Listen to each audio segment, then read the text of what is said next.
but there is an absolute housing crisis here in London. You only have to look at the statistics for homelessness, for people living in substandard accommodation. You only have to look at the prices that you have to pay just to get a room anywhere in this city. So it's very timely that we have a book called Homesick: How Housing Broke London, and more importantly, how to fix it. And the person who's written that book, Pete Apps, is on the line now. Hello, Peter. Hi, Robert. So, first of all, what prompted you to write this book? Why now?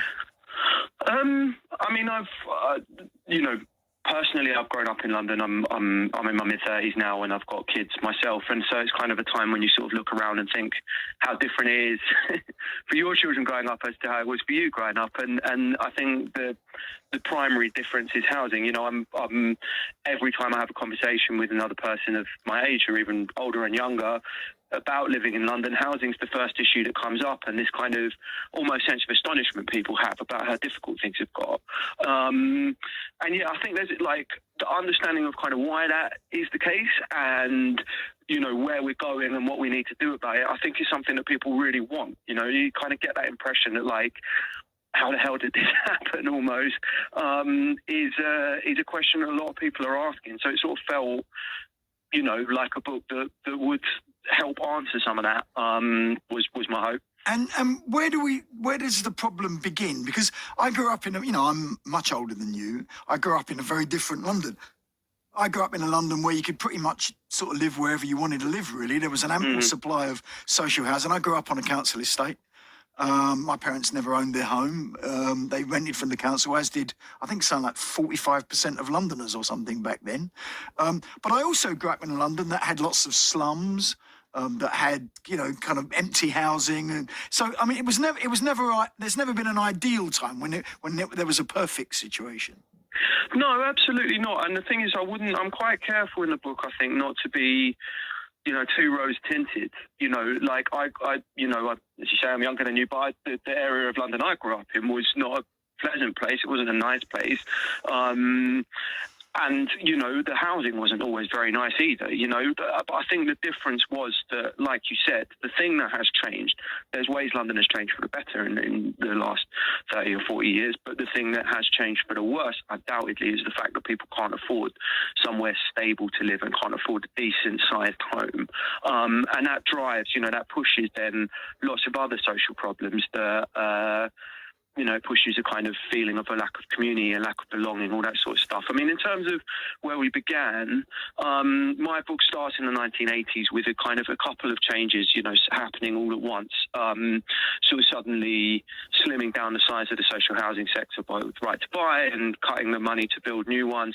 At the same time, kind of opening up the world of private rented housing to investment, getting rid of rent controls, and then, you know, making it much easier for people to get a mortgage on a property to buy, but at the same time that breaking a link between wages and house prices and letting that start to go up. And then of course, you know, more you know, sort of economically at this time, we were deindustrializing the rest of the country, and all of the jobs and all of the economic growth was focusing on London. So people suddenly started, you know, rather than looking for jobs in other areas of England where they might have done, you know, grandparents and parents might have done, they started having to move to London. So you kind of pulled all of the restrictions off and then created an economy that sucked lots of people in. And the result of that sort of spilling out over the next 35, 40 years is just this extraordinary growth in house prices, which has benefited people who have been able to get a piece of it. But for those who've been locked out, it's been a disaster. Let's look at the right to buy aspect of all of this, because it was very much a double-edged sword or a coin, or however you want to describe it. Because on the one hand, we can lay the blame for many of London's current social housing ills at the right to buy, because it diminished dramatically the cheap or controlled places that people could live, and it opened it up to landlords and all of that. On the other hand, there's going to be lots of people listening to this program who did rather well out of that, who got on the housing ladder of that concept of for the first time because of it. So was it both good and bad, or is it just for you unreservedly bad? Look, I mean, it would be ridiculous to to say that there haven't been people who's you know, I'll go so far as to say whose whole family's lives have been turned around by the right to buy. You know, like there's in the book, basically what I do is we meet Londoners in the 1980s, we follow them through to the present day, and there's an Irish couple in there whose family get a home through the right to buy, and that completely changes their economic situation and their kids' economic situation, right? And as a result of that, millions of others being in the same position, there's a real fondness towards that policy, especially amongst some working class communities. But you can't talk about that, the benefits to individuals, and I don't blame the individuals for doing it. I've got, you know, people I know and love very well and grew up with who did it, but the fact is, you know, if you allow something that is a broader social good to become a benefit to a single individual, then that has a consequence for the wider society. And if you look in London, what's happened with the right to buy is obviously a lot of the homes that were most popular under the right to buy are the sort of family-sized homes, homes with gardens and so on. So they're the ones that went at the highest rate. And what's happened over time is people move on, they sell them on, they move out of London, maybe they downsize, just their situation changes, and those homes end up in the hands of private landlords. And so where now we've built all these homes with public expense to house people on a reasonable rent, those homes are now being let out in the private sector, and people who are renting them are having to pay much, much higher rates of rent, which either they can't afford or, you know, sends the benefit bill up. And, you know, economically, we've reached a really bad position as a result. And also the fact that getting rid of all of the, you know, biggest, most family-sized housing now means people who need social housing are stuck in much smaller homes. So there's a lot of overcrowding. So I think, of course, you've got to see that this was a benefit to individuals and that people are going to feel fondly towards it, but you can't detach that from the cost that there's been to people now who need that housing and can't find it. Now, you mentioned sort of internal migration as London becoming this magnet, which it did, you know, in that kind of post-Thatcher era of booms and all of that sort of stuff. We haven't mentioned immigration and people coming from all over the world. Has that inevitably played a factor in all of this? Yeah, look, I mean, obviously this is a really toxic conversation to have at the moment, but it's also... Well, it's an important one to have. That's exactly what I was about to say. And I think that therefore it's more important to talk about it than less, because otherwise it just, you know, the significance isn't properly discussed. Of course, London grew, its population grew from the 1980s onwards. The majority of that growth is international immigration above domestic migration. It's undoubtedly true from the mid-2000s when the EU changes come in, that increases, and it's increased since. So the two things I would say to that is of course that puts pressure on housing need. One thing is the immigrants from other countries tend to increase housing demand more slowly than people coming from other parts of the UK, because they're much more likely to go into the private renting sector and rent smaller properties when they first arrive, compared to people who would maybe move from, I don't know, Bristol or whatever and look to buy a house or rent out a whole property.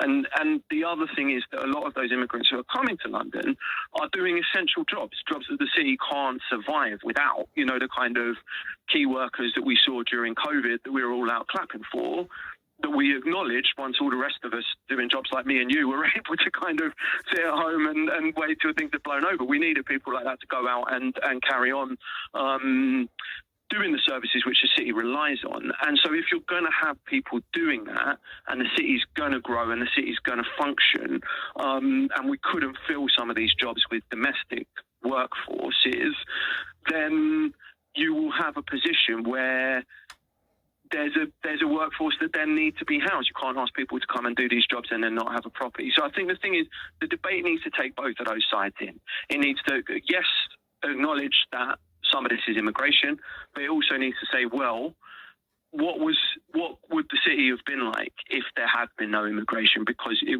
we wouldn't have been able to function. We'd have had to have had a completely different set of people doing these jobs with a completely different set of demands for housing, which would have in some ways made the position more difficult. So it's a complicated picture, but, you know, population growth through the internal migration of people looking for kind of more expensive houses in London, and the sort of international immigration of people seeking a private rented sector home is part of the reason why the prices are so high. And when we focused all of our economy on one city, it means that there's going to be much more of the internal immigration and external immigration coming into this one city, and so it becomes a bit of a pressure cooker. Is it also fair to say that while this is a problem in London, it's equally a problem in New York, in Paris, in Madrid, in just about every major city in the West, in many senses? Well, I mean, that's an observation I completely agree with. I mean, I think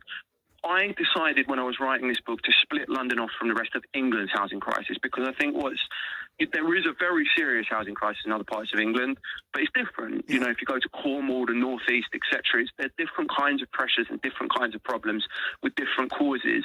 But as you said quite correctly, the pattern that London has been following over the last 40 years has got much more in common with New York, San Francisco, even places outside the West, Nairobi, big cities in Hong Kong, all over Asia, where because we've done this thing of the two factors that are driving London, the centralisation of the economy on cities, and then the kind of removal of any kind of restriction and provision of housing, you then start to see this same cycle kick off as investment money floods in and demand stays really high. And so but I think that's what makes this conversation really important. By the time we get to the middle of the century, 2/3 of the global population are going to live in cities.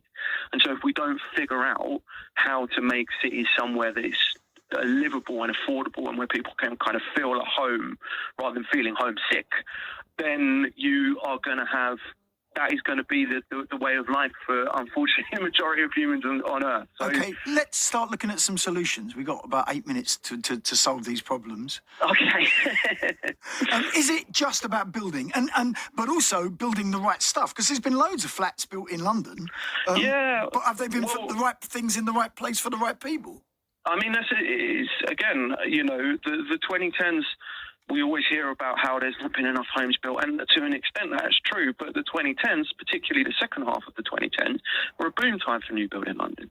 The trouble is the market is it was kind of perverted really by the fact that it's focused on the demands of investors. The land prices get really high because people think they're going to make profit from it, and so you end up building houses which aren't actually on flats more than houses. 96% of the homes built in London these days are flats that don't solve anything, and we've had some really serious quality issues with them. So my view is that if you look at other cities around the world where things are going a bit better, places maybe like Zurich, Vienna, and some other parts of perhaps Scandinavia, what they have is quite sophisticated zoning systems for new builds. So they have an understanding of what the housing need is, and then they pass a rule which says in this part of the city you must build a certain amount of affordable housing, a certain amount of family-sized housing, and so on, and they only allow that kind of housing to be built. The city themselves own land and they release it on those terms. So developers don't have any choice but to build that. And what's good about that is it kind of then pushes through into the prices. So people don't pay these extraordinary sums of money for land expecting huge profits. They pay they say, well, the city's only going to let us build this, so they pay that amount for it. And that means it becomes much more financially viable to build things that are going to help solve our housing need. I mean, we are going to have a city where we can have teaching assistants and pharmacists and other people that a city will die without. I do also think in terms of new build, it's a controversial debate, but I think London does need to expand into the green belt a bit. There's a lot of misconception around the green belt. People think that we're going to be trashing their favourite parts of the countryside if we do this, and we're not actually. It just means the kind of intensively farmed and quite scrappy agricultural land on the boundaries of London.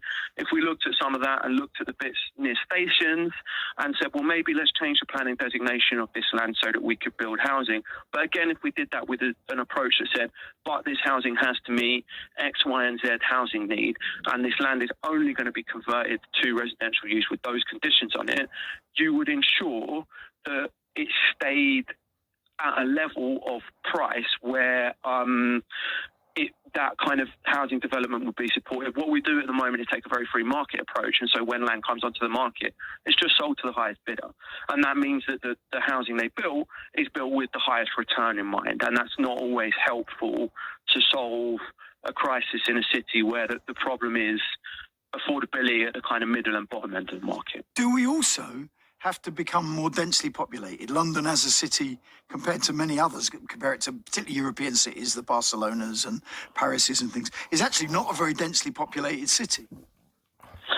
Yeah, I mean, I think that is true. A lot of modern London was built in a time in the 20th century when the population of the city was falling. So people did the very opposite of what we're trying to do at the moment, and thought, well, we don't want to build too many houses because we might not be able to sell them. And so you're right. I think the problem with that is changing the existing fabric of a city is very hard. You know, we've a lot of the time. Yes and no. If we look at somewhere like Canary Wharf, for example, which is shedding offices as we speak, those could be converted to places to live, and they could be converted relatively cheaply to decent, affordable places to live if we made that decision. You're correct about that on paper. The unfortunate thing is, since 2013, when we previously had lots of offices left abandoned after the financial crisis, there's a big push to convert offices into housing. And the result of that, unfortunately, has been terrible housing. I mean, I've been to many of them, these office conversions. It's a real scandal, to be honest. I mean, they're places where people, they're not adequately insulated. They get too hot in summer. They're not very safe from a fire perspective. They're damp. They're mouldy. It's a theoretical possibility, the conversion of offices to houses.